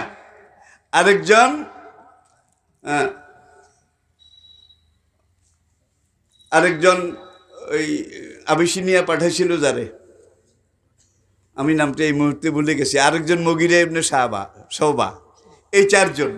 জানু, জি, আবিসিনিয়া নাজ্জাশীর দরবারে পাঠিয়েছিল না, আচ্ছা মনে হলে আমি বলবো, বুড়ো হয়ে গেছি তো এখন, আর ওই তসবির দানা ঠিক মতো আমি সেট করতে পারি না। আমর ইবনে আস, আলহামদুলিল্লাহ, আমর ইবনে আস। কিছু মুসলমান মায়ের খেয়ে আবিসিনিয়া চলে গেছে, জানেন তো, শুরুতে, একবার শুরুর কথা বলছি। এমন মায়ের মেরেছে, কারো কান কেটে ফেলেছে, চোখ উপড়ে ফেলেছে, শরীরের ভিতরে লোহা দাগিয়ে গরম করে ঢুকাই দিয়েছে, সারা শরীর দগদগে জখম। লোহিত সাগর পার হয়ে পশ্চিম পাড়ে খ্রিস্টান বাদশাহ নাজ্জাশী তার কাছে গিয়ে রাজনৈতিক আশ্রয় চেয়েছে জাফরের নেতৃত্বে। নাজ্জাশী বললেন যে হ্যাঁ, এটা আন্তর্জাতিক আইনে আছে। কোনো মানুষ যদি এইভাবে অন্যায়ভাবে নির্যাতিত হয়, তাকে রাজনৈতিক আশ্রয় দেওয়া যায়। মক্কাতে আবার আবু জেহেল পরিষদে মিটিং বসছে। এতদিন মুসলমানরা মাইর খাইছে, তাদেরকে মেরেছি, কোরআনের সব কাজে বাধা দিয়েছি, কিন্তু মক্কার আলা বলা মক্কাতে আসিল, এখন মাইর খাইয়া যে লোহিত সাগরের পশ্চিম পাড়ে আফ্রিকা গেছে। মুসলমান এমন এক জিনিস, ইসলামী আন্দোলনে এক একটা কর্মী এমন এক কর্মী, যারা দেশে গেলেও ইসলামের দাওয়াত দেয়, বাইরে গেলেও ইসলামের দাওয়াত দেয়, জেলে গেলে বোধহয় চুপ করে থাকে। কি দেখি স্বর্গে গেলেও বাড়া বান্ধে। এখন আফ্রিকায় গিয়ে তারা যদি এইভাবে গোপনে গোপনে দাওয়াতি কাজ করে, তাহলে মোহাম্মদের ইসলামী আন্দোলন মক্কার জাতীয় পর্যায় থেকে আফ্রিকার আন্তর্জাতিক পর্যায়ে চলে যাবে। তাইলে এটাকে আমরা সামাল দিতে পারবো না। যাও, নাজ্জাশীকে বুঝাইয়া টুজাইয়া মানুষগুলোকে ফিরাইয়া আনো। নেতৃত্বে ছিলেন আমর ইবনে আস, 4 পলিটিশিয়ানের এক পলিটিশিয়ান। নাজ্জাশী জিজ্ঞাসা করে, আমর, আসলে এই লোকগুলারে যেই মারা তোমরা মেরেছ, এই যে তাদের শরীর বলতেছে, কারণটা কি? আমরে রাজ বলে, বাদশাহ ওদের খারাপ মানুষ, এরা জঙ্গি, এরা সন্ত্রাসী, এরা রাষ্ট্রের শত্রু। এই যুগে বোধহয় বলে না, কিছু হইলেই জঙ্গি। আর যত জঙ্গি সব মুসলমানের মধ্যে। আমেরিকা, ব্রিটেনে কলেজে স্কুলে ঢুকে ব্রাশ ফায়ার করে ছাত্র শিক্ষক সব গুলি করে মেরে ফেলে, ওরা কেউ জঙ্গি না। কিন্তু কাশ্মীরের মুসলমান, ফিলিস্তিনের মুসলমান, তারা মায়ের খেতে খেতে খেতে খেতে তাদেরকে রুটির মতো চ্যাপ্টা করে ফেলেছে। এরপরে তারা যদি কেউ একটা কিছু বলে, কয় জঙ্গি জঙ্গি, ঠিক কিনা বলেন? মানুষ যখন দেখে মারতে মারতে এইবার আমাকে তুমি মেরেই ফেলবে, হালা মরছি তো মরছি, মরার আগে তোর অন্ডকোষে অন্তত একটা লাথি হলেও মারবো। অন্ডকোষে লাথি, তলপেটে লাথি মারা আর কি। এই কথাটা আপনাদের এলাকায় আছে কিনা? অন্ডকোষে লাথি মারা। এখন মুসলমান মায়ের খেতে খেতে কাশ্মীরের দিকে তাকান, ফিলিস্তিনের দিকে তাকান, ইরাকের দিকে তাকান, আফগানিস্তানের দিকে তাকান, যত যুদ্ধ সব মুসলমান দেশে, কাফেরের দেশে কোনো যুদ্ধ নাই। কি একটা কাফেরের দেশ দেখান না যেখানে যুদ্ধ? যত যুদ্ধ সব। আর এই যুদ্ধগুলোর নেতৃত্ব দিচ্ছে ইহুদিরা। কারা? আর মক্কাতে ইহুদিরা মুসলমানদেরকে কেরম কিভাবে কত রকমের উত্ত্যক্ত করেছিল, নির্যাতন করেছিল, ঠিক না বেঠিক? করোনার আগে আমি ছিলাম মালয়েশিয়া, সিঙ্গাপুর, সাউথ কোরিয়া, সর্বশেষ জাপান, ওসাকা, দক্ষিণ জাপানের ওসাকা। তাদের ওই বাণিজ্যিক রাজধানী, একদিকে প্রশান্ত মহাসাগর, আরেকদিকে জাপান সাগর। সেমিনারে বক্তব্যের পরে একজন বৌদ্ধ সাংবাদিক আমাকে প্রশ্ন করলো, অনারেবল মাওলানা, আপনার কাছে আমার একটা প্রশ্ন। সে যাতে বৌদ্ধ, কিন্তু আমি এই প্রশ্নটা অনেক স্কলারের কাছে জিজ্ঞাসা করেছি, তারা জবাবও দিয়েছেন, কিন্তু আমি প্লিজড হতে পারিনি, তৃপ্ত হতে পারিনি। আপনার বক্তব্য শুনে আমার মনে হয় আপনি জবাবটা হয়তো দিতে পারবেন। আমি বললাম, আপনি প্রশ্নটা বলুন। ওই বৌদ্ধ পণ্ডিত বলে, অনারেবল মাওলানা, অনারেবল স্কলার, ইহুদি জাতি এত চিকন বুদ্ধি কোথায় পাইল? আমেরিকার মতো সুপার পাওয়ারও কিন্তু ইহুদিরা চালায়। সংখ্যায় মাত্র ইহুদি 1 লাখ। কত? 1 লাখ। 1 লাখের মধ্যে 1 কোটি 74 লাখ আছে ইসরায়েলে, আর আমেরিকাতে আছে তার চাইতে কিছু কম, আর বাকিগুলো আছে পুরো পৃথিবীতে ছড়িয়ে ছিটিয়ে। আমাদের দেশেও আছে, 2-1 হইলেও আছে। কিন্তু যেখানেই এগুলো আছে, কিন্তু সব জায়গায় চিকুন বুদ্ধি এমনভাবে সুইচ মারে, ওরা মারে কিন্তু ধরা যায় না। আমি বললাম, মাই ডিয়ার জেন্টলম্যান, আপনি কি জানেন না নাপিতের 16 চুঙ্গা বুদ্ধি? নাপিতের 16 চুঙ্গা বুদ্ধি। হুজুর, এই বুদ্ধি ওরা কোথায় পেল? আমাদের পাশের দেশ সেটাকে চালায়, আমাদেরকে চালায়, আর এই পাশের দেশকে মোসাদ চালায়। ইহুদিরা তাদেরকে চালায়, তারা আমাদেরকে চালায়। দেখা যায় না, টের পান না আর কি। তবে টের পাওয়ার সময় কিন্তু কাছে। আলহামদুলিল্লাহ, সময় আসতেছে। আপনাদের মধ্যে যারা আমার দিনী ভাই, দিনের দায়ী, দিনের রায়, দিনের নকিব, দিনের মুজাহিদ, নৈরাশ্য বলতে আমাদের মধ্যে কিছু নেই। আমরা নিরাশ হই না, ঠিক না বে ঠিক? দুঃখ করো না হারানো ইউসুফ, কেনানে আবার আসিবে ফিরে। দলিত শুষ্ক এ মরুপূর্ণ, হয় গুলিস্তা হাসিবে ধীরে। আবার বলছি, দুঃখ করো না হারানো ইউসুফ, কেনানে আবার আসিবে ফিরে। দলিত শুষ্ক এ মরুপূর্ণ, হয় গুলিস্তা হাসিবে ধীরে। গায়ের জোরে যদি ক্ষমতায় থাকা যেত, ফেরাউনের ক্ষমতা যেত না। গায়ের জোর, সেনা শক্তি, এগুলোর বদলে যদি ক্ষমতায় থাকা যেত, তাহলে নমরুদের ক্ষমতা যেত না, ঠিক না বে ঠিক? সাদ্দাদের ক্ষমতা যেত না, ঠিক না বে ঠিক? সেই যুগের সুপার পাওয়ার এরাই ছিল, কিন্তু এরাই। কেউ বোধহয় ক্ষমতায় থাকতে পেরেছে? জোরে বলেন ভাই। ট্রাম্প 5 বছর মুসলমানদেরকে সবচেয়ে বেশি উত্ত্যক্ত করেছে, মুসলমানদের সবচেয়ে বেশি ক্ষতি করেছে। আর উত্তর কোরিয়ার প্রেসিডেন্ট যুবক, মোটা, ওই গোদা হিডা আর কি, কিম কিম কিম তারে কইতে বুড়া দামড়া। ট্রাম্পকে আপনারা দেখেছেন হয়তো, বুড়া দামড়া। যাক, ইতিহাস পট পরিবর্তন কিভাবে হয়? অতিল কালা ইয়ামুন উদাবিলুহা বাইনান নাস। তো আমি ভদ্রলোককে বললাম, আজকে দুনিয়াতে যত জাতি, গোত্র, ধর্ম টিকে আছে, যতগুলো ধর্ম আছে, জাতি আছে, তার মধ্যে একটা মাত্র জাতি আজও দুনিয়ার বুকে আছে, যেই জাতিটা তাদের 2 জন নবীর নেতৃত্বে ফেরাউন যখন মিশরে বার্মার রিফিউজিদের মতো পাইকারি হত্যাকাণ্ড শুরু করেছিল, তখন লোহিত সাগর পার হয়ে, লোহিত সাগরের পূব পাড়ে একটা বালিয়াড়ি, সাগরের বিরাট একটা বালিময় সাগর পাড়ের এলাকা, যেটাকে বলা হয় ওয়াদিয়ে সায়না, যেটাকে বলা হয় সিনাই উপত্যকা। কি বলা হয়? সিনাই উপত্যকা, যেটার পূর্ব দিকে সিরিয়ার গোলান হাইট, আবার পূর্ব উত্তর দিকে জর্ডান, আবার জর্ডানের পার্শ্ববর্তী এখানে ইসরায়েল, এখানে ফিলিস্তিন, এখানে জেরুজালেম, এখানে ট্রান্স জর্ডান।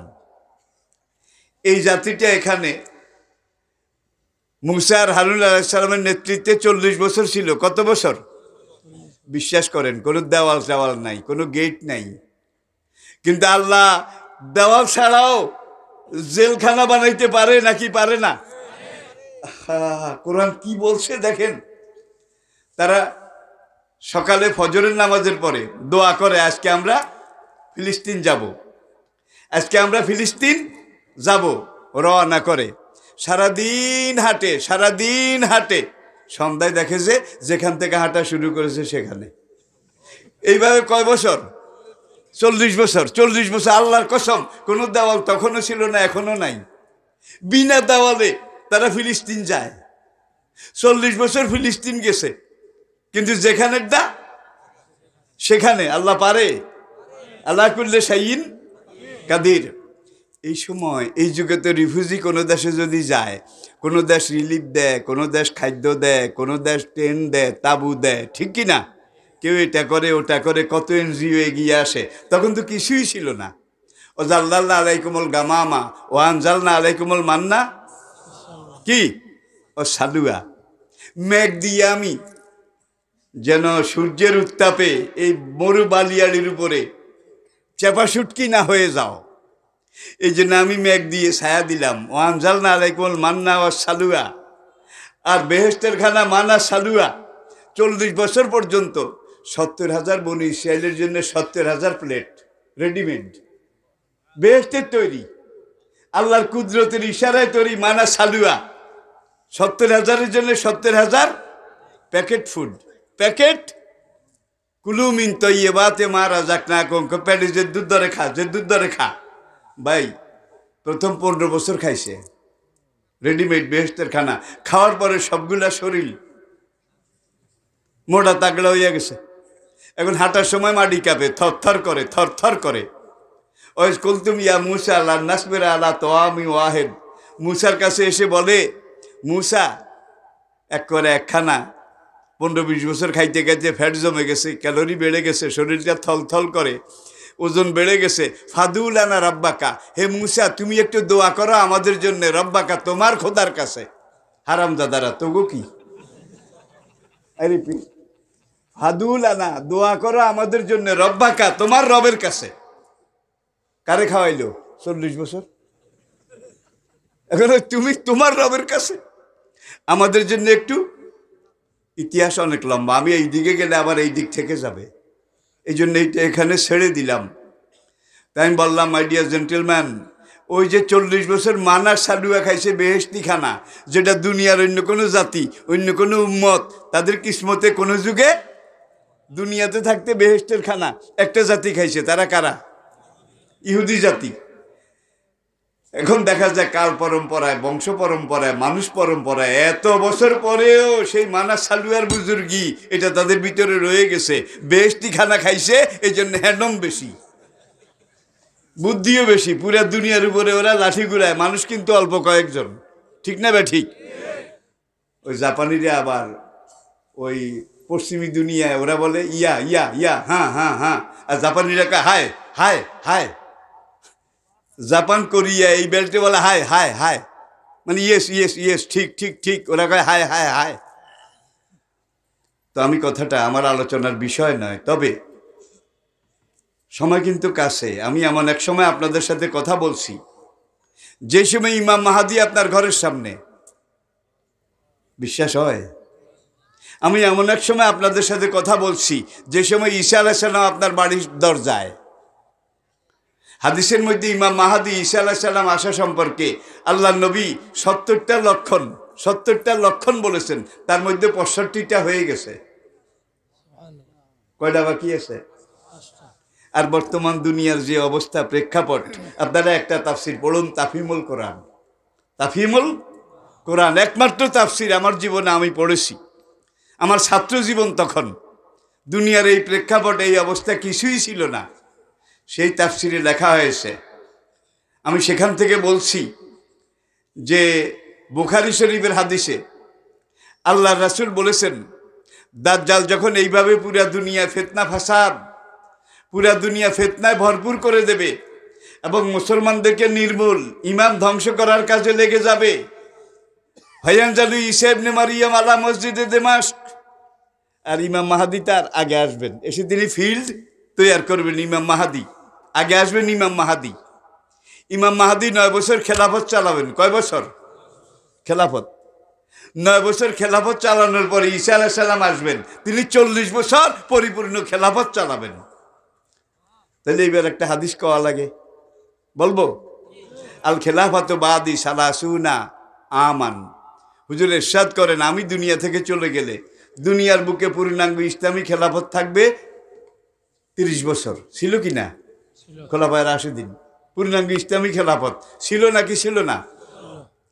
সুম্মা তাকুনু মুলকান গাদ্দান, তারপরে খেলাফত চলে যাবে। খেলাফতের জায়গা দখল করবে রাজতন্ত্র। করেছিল কিনা? করেছিল কিনা? হুজুর বলেন রাজতন্ত্র চিরদিন থাকবে না। সুম্মা তাকুনু মুলকান জাবাবেরা, তারপরে রাজতন্ত্র বিদায় নিয়ে চলে যাবে, রাজতন্ত্রের জায়গা দখল করবে স্বৈরতন্ত্র, স্বৈরাচার। করে নাই বোধহয়? আজকে মধ্যপ্রাচ্যের রাজতন্ত্রের দেশগুলোতেও রাজতন্ত্রের নামে স্বৈরাচার। গণতান্ত্রিক দেশ যারা দাবি করে সেখানে গণতন্ত্রের নামে স্বৈরাচার। ঠিক কিনা বলেন? আমাদের দেশে সরকারি দল ক্ষমতায় আসলে তারা বলে যে আমরা একবারে ইনসাফগার, এই সেই, আর বিরোধী দল তাদেরকে বলে স্বৈরাচার। আবার যখন বিরোধী দল ক্ষমতায় যায় এরা তাদেরকে বলে স্বৈরাচার। তাহলে এরাও স্বৈরাচার, ওরাও স্বৈরাচার, কুল্লুহুমু সাওয়া সাওয়া, আর আমরা মাঝখানে আমের আচার। পুরা দুনিয়াতে এখন স্বৈরাচার চলছে। এই ব্যাপারে কি কোনো সন্দেহ আছে? জোরে বল, সন্দেহ আছে? আমার ইমানের কসম, আমার হায়াতের কসম, স্বৈরাচার আর ইসলামী খেলাফত এই দুটার মাঝখানে আর কোনো ইজম থিওরি মতবাদ নাই। স্বৈরাচার যাবে, ইসলাম সুম্মা তাকুনু খেলাফত আলা মিনহাজিন নবুয়ত। তাহলে বর্তমান দুনিয়াতে স্বৈরাচারের অবস্থা কিন্তু বেশি ভালো না, জুইতেন না। স্বৈরাচারের বিরুদ্ধে আস্তে আস্তে আস্তে আস্তে ইনশাআল্লাহ সময় আসতেছে, কাছে কাছে ইনশাআল্লাহ সময় আসতেছে, এবং সেই সময়টা আসবে ইসলামের জন্যে, মুসলমানদের জন্যে, দ্বীনের দায়ী তাদের জন্যে। আমি কি বুঝাতে পেরেছি? যারা দ্বীনের দায়ী তারা কোনোদিন নিরাশ হয় না। মাসাথুমুল বাসা ওয়াদ্দাররা ওয়াজুল জেলু, যুগে যুগে তারা রক্ত দিয়েছে, ঠিক কিনা বলেন? যুগে যুগে তারা জীবন দিয়েছে। ইসুফ আলাইহিস সালাম জেলেও গেছে অন্যায় করার অপরাধে, ঠিক না? জোরে কর। কেউ কেউ আবার উল্টা মাথা লাসছে, আমি দেখছি। কেমন একটা সঙ্গীন অবস্থা। টকবগে একজন যুবক, টকবগে, বিশ্বের সেরা সুন্দর, আর মিশরের ফার্স্ট লেডি এই যুবকের পিছনে লেগেছে, ইনিয়ে বিনিয়ে হাসছে লাসছে। সেই ইউসুফকে পটায় পটায়, ইউসুফকে নিজের দিকে শুধু টিজিং করে, ইউসুফকে ইপটিজিং করে, কিন্তু ইউসুফ কোনো টিজিংয়ে পড়ে না, ঠিক না বে ঠিক? একদিন ইউসুফকে ঘরের মধ্যে খাস কামরা ডাকলো। কোরআন এইভাবে বলছে, আগলাকাতিল আবওয়াব অকালাত ইউসুফ হায় তালাক। ইস, কোরআন কি ভঙ্গিতে কথা বলছে। ফার্স্ট লেডি ইউসুফকে তার খাসরা আমায় গোলামদেরকে বলছে, ওকে আমার রুমে পাঠা দুপুরের পরে। গোলামরা ধাক্কা দিয়ে ইউসুফকে ফার্স্ট লেডির রুমে ঢুকাই দিয়ে 10টা লোহার গেট বন্ধ করে তারা চলে গেল রাজরানীর নির্দেশ মতো। ইউসুফ এখন বড্ড মহিলার রুমে। মহিলা এসে ইউসুফকে জড়িয়ে ধরতে চায়, ইউসুফ সরে জড়িয়ে ধরতে চায়, কয়েকবার ধরা দিল না। এরপরে পাশে দাঁড়ায় বলে, ইউসুফ তোমার চুলগুলো এত সুন্দর, এত সুন্দর চুল জীবনে আমি কোনোদিন দেখি নাই। ইউসুফকে সুন্দর হলে কি হবে, রেশমের মতো হলে কি হবে, আমি যখন মরে যাব আমার এই চুলগুলো ঝরে ঝরে পড়ে যাবে। তোমার চোখ দুইটা হরিণের চোখের চাইতেও আরো সুন্দর, এত সুন্দর চোখ আমি কোনোদিন দেখি নাই। ইউসুফ বলে, সুন্দর হলে কি হবে, আমি যখন মরে যাব আমাকে দাফন করা হবে, চোখ দুটা আগে গলে যাবে, গলে সেখান থেকে কালো পানি বের হয়ে আমার সুন্দর চেহারাটাকে মলিন করে ফেলবে। দেখছেন কারবার? যেইভাবে যেটা কয় ইউসুফ সেটাকে রিপ্লাই দেয় এইভাবে এইভাবে। প্রত্যেকটা রিপ্লাইয়ের মধ্যে মারফত আছে। কি মারফত আছে? আধ্যাত্মিকতা আছে। এইবার মহিলা চিন্তা করলো, আজকে যদি কাজ হাত করা না যায়, কাজ হাত করা বুঝেন কি, কাজ সিদ্ধি করা না যায়, তাইলে আরেকদিন ডাকলেও সহজে আসবে না, ধরা দেবে না। সেইবার খাটের থেকে নেমে ইউসুফের ধরে। কোরআন কি কয়? অকালাত ইউসুফ হায় তালাক, Yusuf come and enjoy me.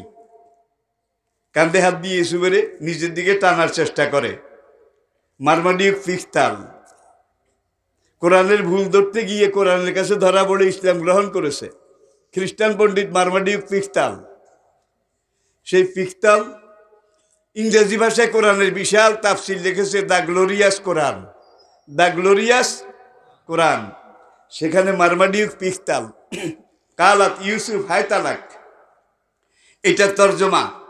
ফিখতাল লিখেছেন, Yusuf come and enjoy me, come and enjoy আমার এই জীবন যৌবন দেহ বল্লরি তোমাকে অফার করছি।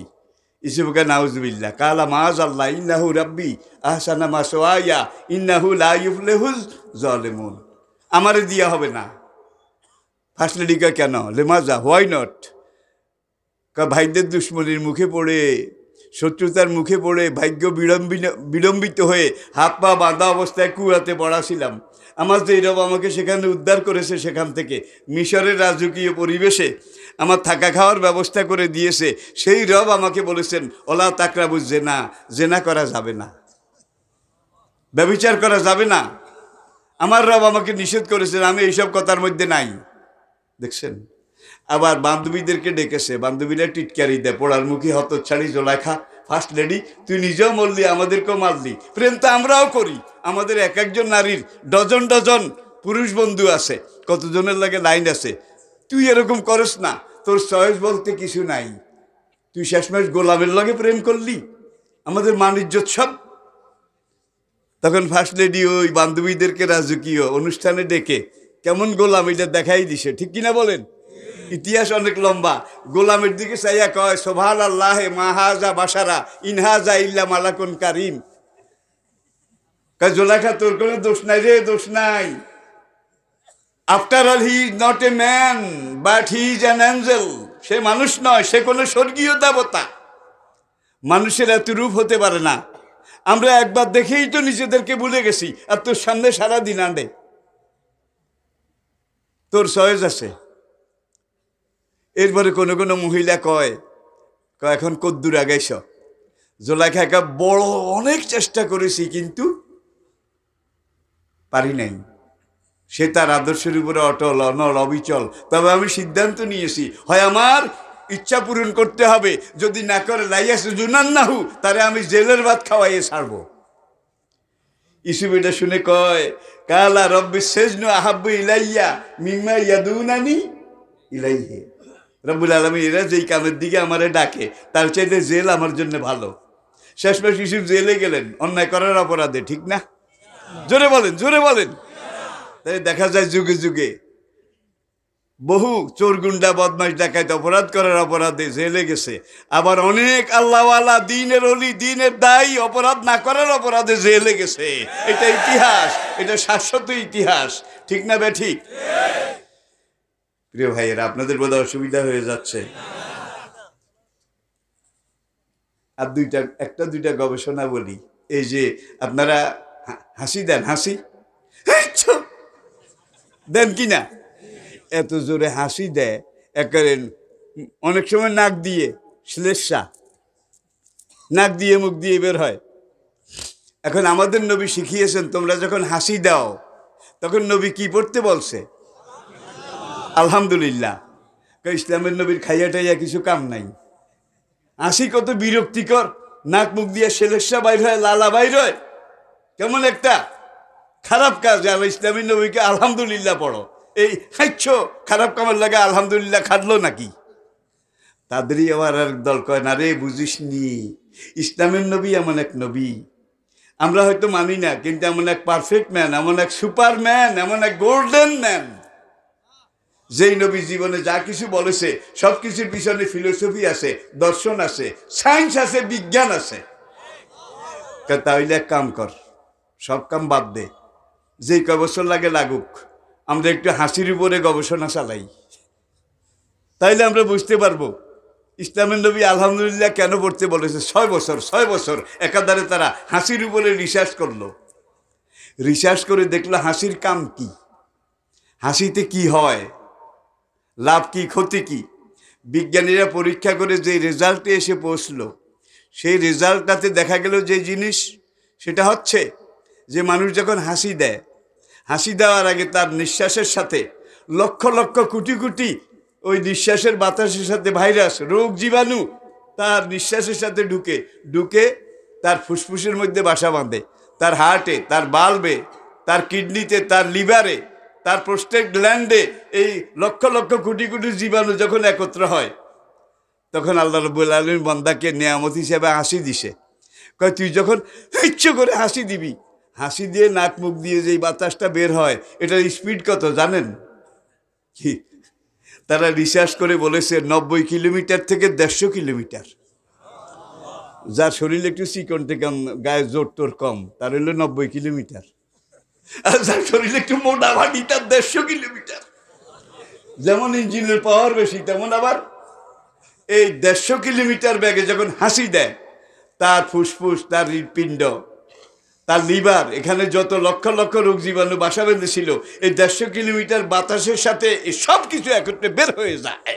যার জন্য নবী বলছেন ভাইরাস বের হয়ে গেছে, হাসির সাথে রোগ জীবাণু বের হয়ে গেছে, আলহামদুলিল্লাহ পড়ো। বাবা রে বাবা, কত বড় সায়েন্স, কত বড় বিজ্ঞান। আবার একদল ক্যাডা, ক্যাডা চিনেন? তেড়া বিজ্ঞানী, তারা বললো আচ্ছা বুঝলাম, এটা মানুষটা হাই তোলে, হাই বুঝেন, হা আপনারা বলে দেন না, এটাকে কি বলেন? কি? আমি আমি এখন আমি দিলে নবী কি পড়তে বলেছে? কয় নবীর খাইয়া দেয়া কাম নাই। আমি কেমন একটা বিরক্তি, আর হাসি কেমন একটা, আমি দিলে পড়তে কইছে লা হাওলা, কারণটা কি? এইটার উপরে রিসার্চ করেছে, আবার করে দেখছে মানুষ যখন হামি দেয়, হা করে, হামিতে কিন্তু বাতাস বেশি বাইরে হয় না, ঢুকে বেশি। হাসিতে সব বাইরে হয়, আর হামিতে সব, যখন এই হামি দেয় তখন লক্ষ কোটি ভাইরাস ভিতরে ঢুকে যায়। ফুসফুসে লাংসে হার্টে লেগে যায়, যার জন্য ওই বলছেন লা হাওলা ওয়ালা কুওয়াতা, এই দোয়া পড়ে আয়াত পড়ে আল্লাহর কাছে সারেন্ডার করো। যত লক্ষ কোটি ভাইরাস ঢুকেছে সবগুলোকে আল্লাহ অকেজো করে দেবে। বাবা রে বাবা, কি সায়েন্স, কি ফিলোসফি! তাহলে আমরা আজকে এই সিদ্ধান্তে আসলাম, কোরআন শুধু কোরআন নয়, জীবন দর্শন। নবী শুধু নবী নয়, রিলিজিয়াস টিচার নয়, সব কিছুর টিচার। ঠিক না ভাই? ঠিক। তাইলে আমরা কোরআনকে জীবন ব্যবস্থা হিসাবে জানি, কিন্তু কোরআনকে আমরা জীবন ব্যবস্থা হিসাবে মানি। এতে কে কে রাজি আছেন? একটু হাত দেখান। আমাদের জীবনের সব ব্যবস্থা কোরআনে আছে। তিবিয়ানান লিকুল্লি শাই মা ফাররাতনা ফিল কিতাবি মিন শাই। এই কোরআন এমন কোরআন, যেই কোরআনে জীবনের প্রয়োজনীয় একটা কথাও আমি আল্লাহ বলার বাকি রাখিনি। আপনার জীবনে বড় ছোট, গুরুত্বপূর্ণ গুরুত্বহীন যত কিছু আছে কোরআনে, তার সব কিছু থিওরি বলা আছে নাকি নাই? মা ফাররাতনা ফিল কিতাবি মিন শাই। তাইলে আসেন আমরা কোরআন শিখি। তাওরাতের কোন হাফেজ সাহেব ছিল? কওয়া লাগবে। মুসার যুগে বোধহয় ছিল না। জাবুরের কোন হাফেজ সাহেব? দাউদ নবীর আমলে বোধহয় ছিল, আজ তো নাই। ইনজিলের কোন হাফেজ সাহেব বোধহয় ঈসা আলাইহিস সালামের যুগে ছিল, তখনও ছিল না, এখনো নাই। আর এগুলো কি মুখস্থ করার জিনিস? অলে ইসমাইল বি মেউদ শোনেম অতই ব্রেথি বি মেউদ শোনেম গাই গাদল। তাওরাতের ভাষা হিব্রু। আমি একবার বিলাতে ব্রিটিশ মিউজিয়াম থেকে এই লাইনটা সংগ্রহ করেছি, তাওরাতের হিব্রু ভাষা। এগুলো মুখস্থ করা যায়। জবা কুসুমা শঙ্কা সমকাশ্য পিয়ং নাসং ও সামুন্ডে জয় জয় সম্ভয় সর্বসত্তা নামং সাহা। এগুলো মুখস্থ করার জিনিস। অলাকা দিয়া সারনাল কোরআন আলী জেকরে ফাহালমি মুদ্দাকের। এমনভাবে শব্দের গ্রন্থনা, ভাবের দোতনা, সুরের ব্যঞ্জনা, ফসাহাত এবং বালাকাত এমনভাবে গাঁথুনি দিয়েছে। ঠিক কিনা বলেন? বিদায় হজে সাহাবীর সংখ্যা ছিল আহমদের বর্ণনা অনুযায়ী 1,24,000, বালাজুরির রাওয়ায়াত অনুযায়ী 1,40,000। তারা সবাই হাফেজে কোরআন ছিলেন। ওআইসির 2019-এর ডিসেম্বর, 31শে ডিসেম্বর 2019, এক বছর আগে, সর্বশেষ হিসাব অনুযায়ী বর্তমান পৃথিবীতে 4,34,00,000 আন্তর্জাতিক মানের হাফেজে কোরআন জীবিত আছে। 4,34,00,000 আন্তর্জাতিক মানের। এখানে আপনার আমার গ্রামে আদম আলী হাফেজ সাহেব নাই হিসাবে, কদম আলী হাফেজ সাহেব, কোবাদ আলী হাফেজ সাহেব নাই। ইনাদেরকে যদি হিসাবের মধ্যে ঢুকানো হয় তাহলে কয় কোটি হবে? যেদিন থেকে নাজিল শুরু, এদিন থেকে হাফেজ শুরু। কোন কিতাব? তাওরাত হারিয়ে গেছে, জবুর হারিয়ে গেছে, ইনজিল হারিয়ে গেছে, সেই ভাষাগুলা পর্যন্ত হারিয়ে গেছে। আর এই কোরআন বেলেসান আরবি মুবিন। কাল মাহফিল জানি কোনখানে ভাইজান? কালকে কাছেই বোধ হয়। এই কোরআন কেন আরবি ভাষায়? ইনশাল্লাহ কালকে সেখানে আমি বলার চেষ্টা করব। কারণটা কি কোরআন আরবি ভাষায় কেন? এনসাইক্লোপিডিয়া ব্রিটানিকা বলছে, Arabic is the oldest and richest language of the world. Oldest and richest, সর্বপ্রাচীন এবং সবচাইতে সমৃদ্ধ। দুনিয়ার বুকে যেই ভাষা সেটা হলো আরবি ভাষা। আর কোরআন আল্লাহ কেন আরবি ভাষায় নাজিল করেছেন জানা দরকার কি না? ভাই, বাড়িতে বাচ্চাদেরকে লেখাপড়া শিখাবার জন্যে অঙ্কের স্যারের বেতন 5,000 টাকা, কেমিস্ট্রি স্যারের মাসিক বেতন 10,000 টাকা, আর কোরআন শিখে যে হুজুরের বেতন 500 টাকা। আপনাদের এলাকায় বোধহয় নাই? আছে। আরে বাত মিলে যে এখনো আল্লাহ যে বর্তনগুলা কেড়ে নেন না, এটা আল্লাহর বিরাট মেহেরবানি। আল্লাহ পাক আমাদেরকে বোঝার তৌফিক দান করুন। আমার সংক্ষিপ্ত আলোচনা এই পর্যায়ে আজকের মতো এখানে শেষ করছি।